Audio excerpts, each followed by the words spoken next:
America में Donald Trump के दूसरे कार्यकाल में हुए पहले बड़े चुनाव में डेमोक्रेटिक पार्टी ने शानदार प्रदर्शन करते हुए बड़ी जीत हासिल की है। न्यूयॉर्क सिटी के मेयर चुनाव में डेमोक्रेट उम्मीदवार जोहरान ममदानी ने एंड्रयू क्यूमो को हराते हुए ऐतिहासिक जीत दर्ज की। अपनी विक्ट्री स्पीच में उन्होंने भारत के पहले प्रधानमंत्री जवाहरलाल नेहरू का जिक्र किया। ममदानी ने उनके कथन को याद करते हुए कहा कि आज रात हम पुराने से नए की ओर कदम बढ़ा रहे हैं। Standing before you, I think of the words of Jawaharlal Nehru. A moment comes but rarely in history when we step out from the old to the new, when an age ends and when the soul of a nation long suppressed finds utterance. Tonight we have stepped out from the old into the new.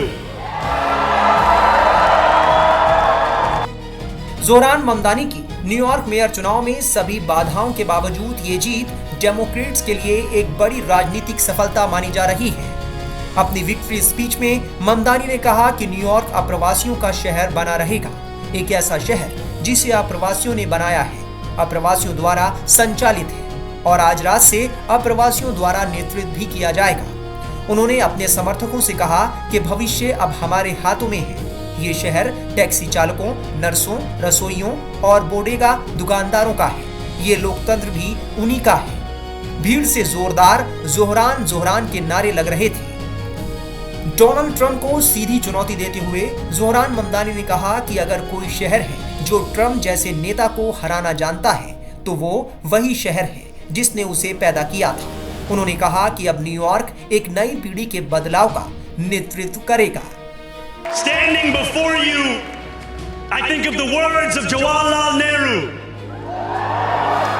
A moment comes but rarely in history when we step out from the old to the new, when an age ends and when the soul of a nation long suppressed finds utterance.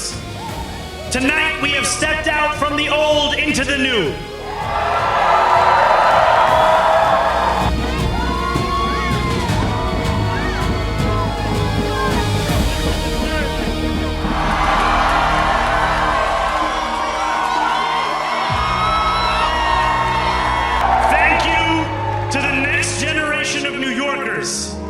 Who refused to accept that the promise of a better future was a relic of the past.